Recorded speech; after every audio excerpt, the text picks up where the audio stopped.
Welcome back to Tracy and Gracie Becoming. This is episode 18, where we're going to talk about becoming less defensive. Yes, and this is take 2 because I think we were both feeling a little too defensive on our last go at this. Yeah, so we had a little time apart, Yeah. and we are back to re-record, and we actually have more interesting things to talk about because of that, the time that between the two. Our needed separation. Yeah.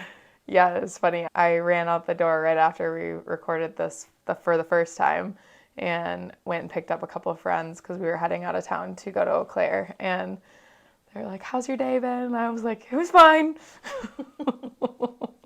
It's fine. I don't want to talk about it. We're probably going to have to re-record our podcast, but it's fine. Yeah. And it's so funny because this is actually one of the things I actually enjoy the most. Like, I really love being creative and I love just having the conversations. But when you have it hanging over your head and you have a timeline or a deadline. And a topic that's and it's not as easy to talk about. Yeah. So I think we'll just right out of the gate, we'll both admit that we live a bulk of our life being defensive, but we have an awareness of it, and it's something that we want to really work on. Yeah. Personally, I recognize it as a very intense, feeling that it's almost undeniable. I'm on to myself when I'm feeling defensive. And because I've become so connected to what that feeling is, I feel like I've really gained some ground on becoming less defensive. Mm-hmm. So we'll talk about that. But I thought first it would be fun to talk about the weekend. You went to homecoming. So this was your first homecoming. It was like a legit homecoming. Yeah, legit homecoming, which is so funny because I think most of my friends, I don't know, a lot of them kept being like, "Why are there so many old people in the bar right now?" And I'm like, yeah, we are heading towards becoming the old people in the bar to all of the people that are actually still in college. But it was homecoming, so all these alumni that it looks like everybody's dad in the bar. And my friends are like, "Ew, why are there so many old men here?" And I'm like, "It's a homecoming, you guys. That's how the freshmen probably look at us." Yeah, they're like, "Ew, ick." Ick, yeah. No, exactly. Brace yourself. It's like the blink of an eye, and you will for sure you'll be married to somebody who's balding. You'll be in that Don't place. manifest that for me. I just remember having this huge awakening. Oh my God, I am that person. Dad's not balding. I know, but you go to these class reunions and you look at the people, your cohorts, and you're like, what? How can I be the same age as them? They look so totally different. And you're like, no, you got to look a little closer in that mirror. And you're like, no, you look very similar to them. Yeah. I don't know. Hopefully that's a couple more years off. But it is weird that high school was 5 years ago. Yeah. That's crazy. Yeah, it is. You were in Wisconsin for homecoming because you graduated from University of Wisconsin-Eau Claire. Mm-hmm. And we were here in Minnesota really enjoying one of probably the final fall weekends. Don't say that. It's you can tell it's getting cold. Oh, it is getting cold. It's getting cold quickly. And the leaves have all hit their peak and have fallen. And so I'm hopeful that there's more. Yeah, I don't know if it's the Farmer's Almanac or if it's just the meteorologists who are speculating or what it is, but they're saying it's actually not going to be a very snow heavy winter. We're not going to have a lot of snow and ice. It's just going to be cold and it's going to drag on forever like it always does. Nice. Yeah. So it's funny now that I work at home, I'm totally cool with the snow. I don't have to drive in it. It's beautiful. Bring it on. If it's going to be cold, might as well have some snow to make it beautiful. Mm. Yeah, but when people have to drive in it, that's a whole different story. But when you have a meatball that doesn't like to go potty outside when it's... Yeah, true. I haven't really thought... When there's snow? Yeah, that's very true. Yeah. Yeah, that'll bring on a whole nother set of problems. Oh, yeah. Just you wait. But so it was a great fall weekend, and it was just capped off with today. We had the Vikings played Kansas City Chiefs, who are the national champions. Yeah, the Taylor Swift game. Yeah, it was the Vikings versus Taylor Swift. There Yeah. was so many people downtown Yeah. holding Taylor Swift signs. It was So so funny. cute. And then the pregame concert was Chris Jansen, who I adore. Like, you have to admit, I am one of his longest standing For sure. fans. Biggest super fan. I am a huge super fan. I have pictures with him Yeah. and his wife. They are just an adorable Thanks couple. to me. Yep, and you got me backstage. Yeah. So it was so awesome because actually next weekend I'm supposed to be going to Arizona to see Walker Hayes. Yeah. And wouldn't you know it, Chris Jansen's coming into town to play. Wow. And I was like, no, how could this possibly be? And Coming into town here. yeah, he's going to be here Saturday night playing Where? at one of the casinos. I know. And I was like, oh my gosh. And then I looked at the date and I'm like, you've got to be kidding me. So, as luck would have it, he actually flew in today and did the pregame concert. And it was so good. It was outside. Yeah, and she's such a super fan that she wasn't even going to the game. Yeah, no, I'm all dressed up in my Vikings attire, looking like I was Pretending going to the game. like she's one of the people going into that stadium when really she just drove out there to go see No Chris shame, Jansen. no shame. I literally must have said to Dad like 10 times, this is such an awesome day. Why would good. not everybody who lives in Minnesota not be here right now? Like, it is beautiful. What's it called? I can't think of the Commons Park, I think is what they call it, right outside of the US Bank Stadium. It's this huge, wide open, grassy area with this massive stage set up and all the beverage vendors like circling it. It was so perfect. And it actually got hot. Like, we looked at the temperature and it said, I think a high of 56, but the sun was pretty intense. And he sang every one of his like popular songs. He sang his old songs. new song that's like number 12 on the charts, and so he's really trying hard to get it into the top 10. He sang the Minnesota anthem, which is of course Purple Rain. It's so fun to hear artists come to our state and try their best at singing that. Nobody obviously does it as well as Prince, but Right. so yeah. And then we came home to watch the game because I don't know the game of football, so I really need the announcers to help me. So This was the first game that I think we sat down and actually watched yeah, and it was fully good. through. Yeah, it was a good game. It They was lost, good. but what's I new? watched that quarterback docu-series. I know, I want to watch Mahomes. it. And so that makes a huge difference. It makes you want to watch. When you're watching Kirk Cousins and Patrick Mahomes playing, who Right. the docu-series followed them, that was cool. Yeah. And now we have Taylor Swift in the mix. Travis Kelce had a great game. And now after we record this podcast, we're going to go watch the Twins in the second game of the playoff series. They play tonight still? Yeah, at 7. Jesus. Yeah. It feels So- like 9. I was ready to go to bed after that. Oh no, we have a whole nother game ahead of us. We have to root on our Twins. Yeah. They've lost one game. And I then, did watch the game yesterday, actually. That was like our break from the bars. We went back and watched the game. That wasn't yesterday. That was Friday. No, yesterday they played. And they lost against Houston. That was their first game of the series. Oh, I thought they had a day off in between. Okay, yeah. Cool thing, fun fact, is that one of our relatives plays on the Twins. Yeah, and he didn't do good yesterday. He Actually- threw a home run. You don't throw a home run.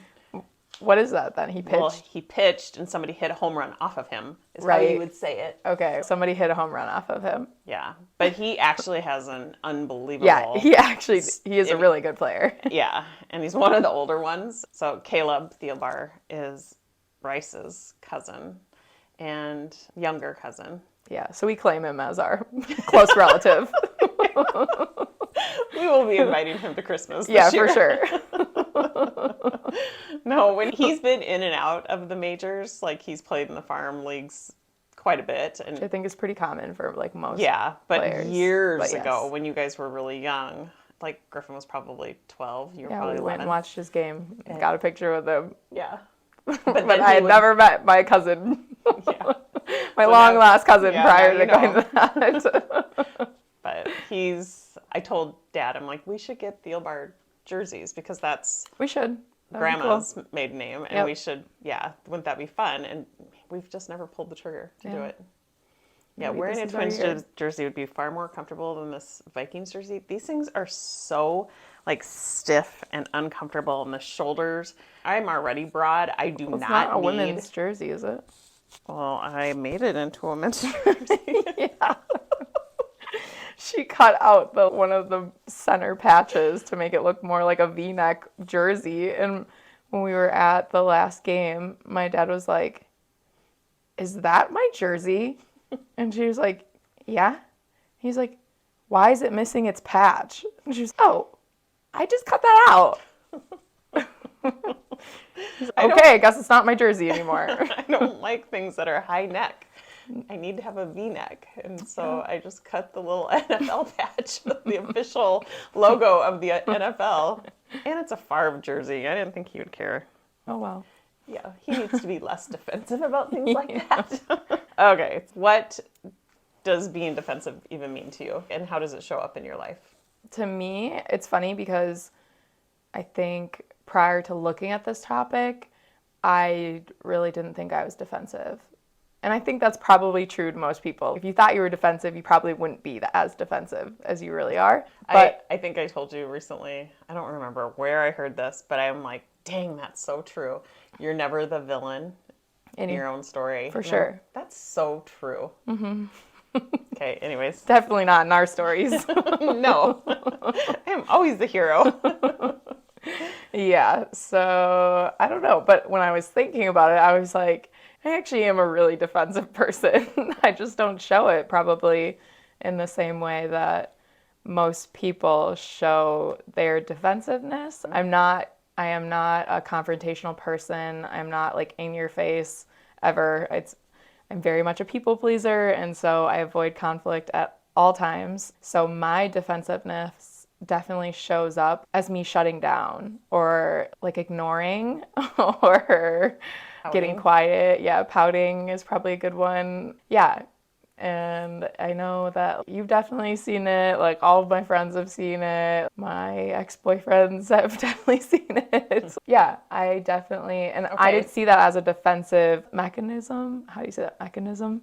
But like when I was actually looking at this topic, I was like, no, you know what? When I get quiet, it's because I'm being so defensive. Yeah. And I just, instead of creating conflict around it or whatever the issue is or person who I don't agree with, I just get quiet. Yeah. And So that's what I was going to ask you is what do you think the triggers are for you? I honestly think it shows up so often. It could really be anything. I don't know if people are like challenging my opinions or not even challenging them. If they have different opinions and they're very outward about them, I would say I get probably defensive. With work, I obviously get defensive. Like when we work on things, if I work on something for a whole day and then something is wrong with it and it gets brought to my attention, I'm like, okay, don't talk to me the rest of the day, I'll fix it. Yeah. So any sort of critique. Yeah. Yeah. I can take constructive criticism, I think. But I think my first like initial reaction is to be defensive. Yeah. Like once I sit with it, I don't think I'm like in that state for very long. Like I definitely can take feedback, but I think my initial reaction to criticism is to be defensive. Yeah.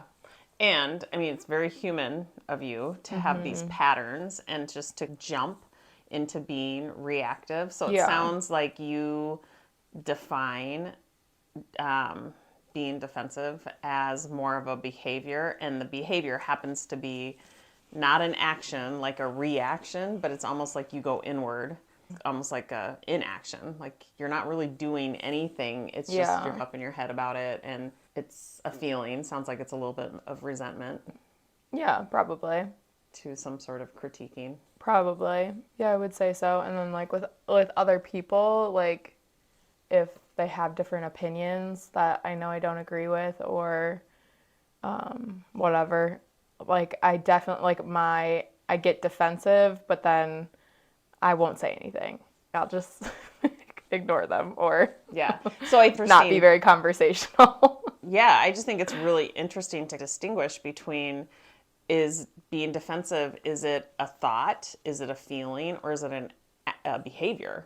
Yeah, and I think it's all of them for me, depending on the situation, Yeah. probably. Yeah, and you know that you're triggered by being critiqued or by somebody kind of having a different opinion Yeah. than you. So that's all really good to know. I definitely see it now, but not as much as in my younger years. I think that I ran so much of my life through this kind of rejection type filter, that I was so afraid of always being rejected, that I was so hypersensitive to that. And it showed up like in people pleasing and black and white thinking, jump to conclusions. And I would want people to agree with either what I had to say, or I would, if that wasn't going to happen, then I would just shift and agree with what they had to say in an attempt to not create any sort of conflict. Yeah. And then, not unlike you, I would end up feeling resentful. Stew on it later. Yeah, you would. Yeah, and nobody else is feeling the pain except for you.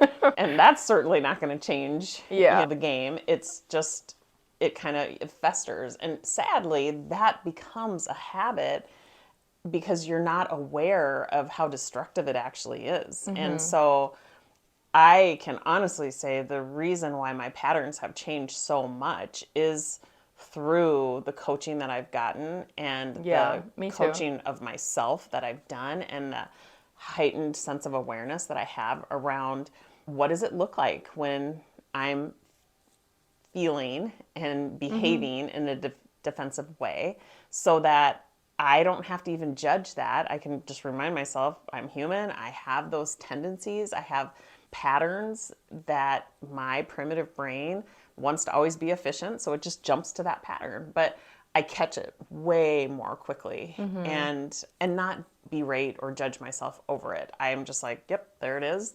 And I make a decision. Do I want to feel this way? Yes or no? And there really is no right or wrong decision. I just have the awareness, enough awareness to ask myself that question. Yeah. There are times where I do notice it and I want to like lash out. Dad and I have differing opinions on something. And there's sometimes where I'll ask myself that question, like, do I want to just allow this like irritation or this resentment to sit there? Sometimes the answer is yes. Like, I'm not done feeling it. And so I'm going to allow it to be there. And then there's other times where it's, no, I really don't want to be feeling this way. Yeah. And I know how to navigate through it or process that feeling, or how to be more open and receptive to other people's ideas and opinions. Yeah. And 9 out of 10 times when I do that, I'm always blown away by how wrong I was or how right the other person was. Yeah. Maybe I wasn't wrong, but they were definitely right. And that always blows my mind. And it's, good Lord, I'm 51. Literally, I suffered all these years believing that I had the right opinion. And if anybody had a contrasting opinion, that meant something about me, or that meant something about my worthiness. And so, what the heck? Yeah, I would say I definitely relate to that. And it's funny because it's like a lot of the times it's over little things, like stupid things that literally don't matter. But like I had it in my head that I was right about something. The restaurant's that way, not this way. And then I get corrected and I'm like, no. Like in my head, I'm like, I know where it is. Like it's funny. Like it's immediate. Like go into defensive mode, and then it's like the restaurant was really on that side, and I'm like, okay, that was stupid. Like why did I immediately react so defensively over which direction we were supposed to go? And the psychology of it is really, it's because it's a threat to your worth or your value, or like, I know, it's so crazy. Yeah. Yeah, I think it threatens your self-concept. That's what it is. You think one way about yourself, and somebody giving a differing opinion Yeah. is a threat to your self-concept. It's Yeah. so interesting. Yeah, I think if we can all just understand a little bit of the psychology of it, I think we can start to lay down the weapons Right. and not be so defensive and Right. just really look at it as a human behavior. Yeah. And the most of us, humans, we are tribal people. We want to be connected. We want to be included. So just feeling like you have a differing opinion or you're outside of the norm is a threat. Yeah. And so I think we have to give ourselves a little bit of grace when it comes to feeling those feelings and not judge yourself. Just allow yourself to feel it. Yeah. And then ask yourself, do I want to feel something different? Do I want to be thinking differently? Do I want to be behaving differently? I think the antidote to defensiveness is curiosity. Yeah. I I mean, would agree. I was on a podcast this last week and they had asked me one piece of advice that I would give younger people. And that is such an easy question for me to answer. And it's always ask lots of questions. Ask lots of questions of yourself. Don't be afraid or ashamed of asking questions to other people. Clarify things. There's just no shame in that. And if Yeah. you don't understand something, it's so much, I think it's such an authentic and transparent and genuine thing to do. Yeah. To just ask a question. There's just no shame in it. Yeah, and I think that's been really big in my personal growth, has been just day to day asking more questions to like new people I meet or even some of my like closer friends. I feel like in school you're taught like only right and wrong answers, and so I always had this fear of giving the wrong answer or asking the wrong questions or looking stupid if I asked a question. So I totally trained myself to not ask any questions in any situations. And I think that's definitely been something that I've noticed, even just like within this past year, that it's actually good to ask all the questions. You're only hurting yourself by staying quiet and not understanding. And like, if you are staying quiet, you're probably up in your own head. for sure. And that doesn't end well. So yeah, asking the questions, getting more clarity. And that doesn't mean you have to agree with the person. If they have a countering opinion and you're asking questions, that can just be your willingness to allow them to have another opinion and be interested in how they came to that opinion and what that opinion means to them and why does it work for them. It's like, it doesn't mean that you have to be 100% aligned. Yeah. I think that this comes up a lot politically. Oh, for sure. I think a defensive move that we see all the time is people trying very hard to convince others of their point of view. And it's if we can just allow people to have their own opinions and not make that mean anything about us, not make that mean anything about them. They're not good, they're not bad, they just have another opinion. And just be open to trying to understand that. Yeah. I just think this world would be such a different place if there was more questions being asked. And not in where my mind goes is when you're I think about the political debates, and it's not necessarily those kind of questions because those are so strategically. Yeah, but even just declaring what side you're on. It's like people are like polarizing when it comes to your political views, and it's you don't even just hearing what side people are on is like triggering to other people, and it's you don't even know like what their reasonings are for being on that side, one way or the other. And I heard on a podcast the other day, somebody said, you can't ever, he said, I have this belief that you can't ever hate somebody that you understand. So if you're saying that you hate somebody, it's because you don't understand them. And that's so interesting because that's definitely not how people look at it. If they hate somebody or hate somebody's opinions, they're not looking at it like, I just don't understand you. They're looking at it like, you're wrong. Yeah. Yeah. Probably within the last, I don't know, 3 to 5 years, I have really adopted help me understand. Yeah. I use it all the Yeah. time. I use it with my clients. I use it when I am in kind of an active conflict with somebody. I try to use that kind of language. It's not threatening. It's just keeps me in a place of curiosity. I truly do want help, and I really truly want to understand. Yeah. Again, it doesn't mean that we're going to agree, but we can continue to be friends or relatives or coworkers or whatever and still work well together without agreeing on this one topic. Right. So, yeah, I think as a takeaway, I would recommend, getting really clear on what your triggers are. That's super helpful. Is it, differing opinions? Is it, Critiques. yeah, constructive criticism? What is it that, triggers you? Yeah. Knowing what is your thought pattern when you are being critiqued. What is that habitual thought pattern that is really unhelpful? Is it they think I'm stupid, or I'm not worthy, or I'm not good enough? What is it? Get really honest, get really clear with yourself, and then ask yourself, what is it that I'm feeling? Is it rejection? Is it shame? Is it inadequacy? What is that feeling? So that you can really connect the dots between the three. I'm having this belief, this very fear-based, dramatic belief that's actually creating the shame. Yeah.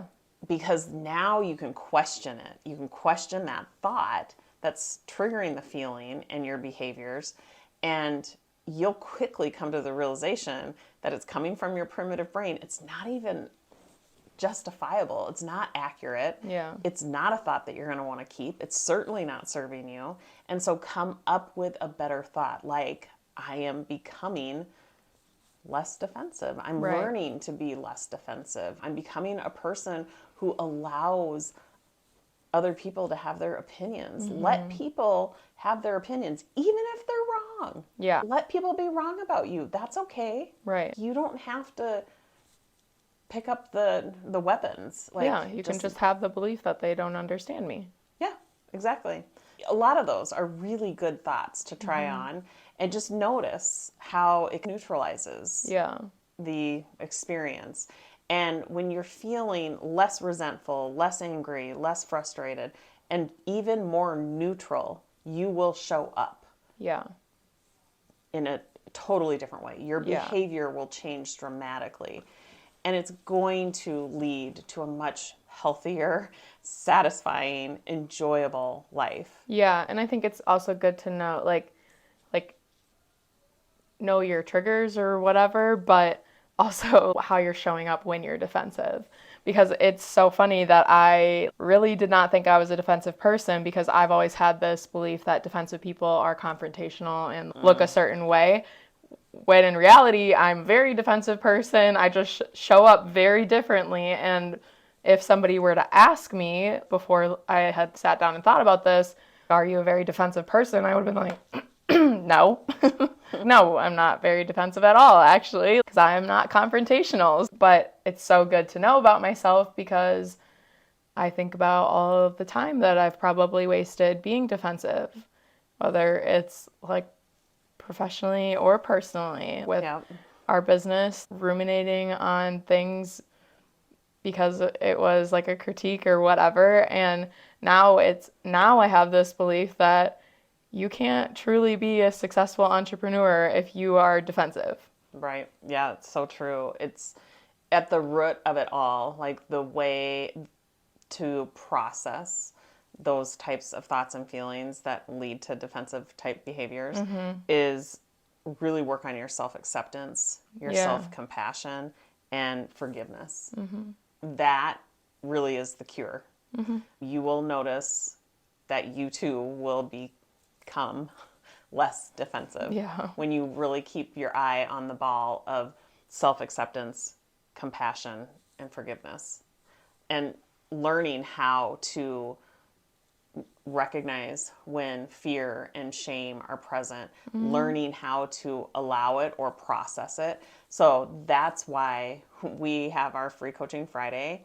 Most Fridays, we're actually not going to have it this coming Friday because I'm going to be traveling, but and we also have master classes that are totally free, but they focus on this. They focus on a better understanding of yourself. Yeah. They focus on self-compassion, forgiveness, and self-acceptance. Yeah. And again, it's at the root of all of this. So if you're somebody who struggles with perfectionism, or if you're struggling with really black and white thinking, those are two areas that lead to being defensive. Yeah. So show up, come to one of our free coaching Fridays, and we'd love to help you really work through this and process this. Yeah. So we'll drop the link in the show notes. Yeah.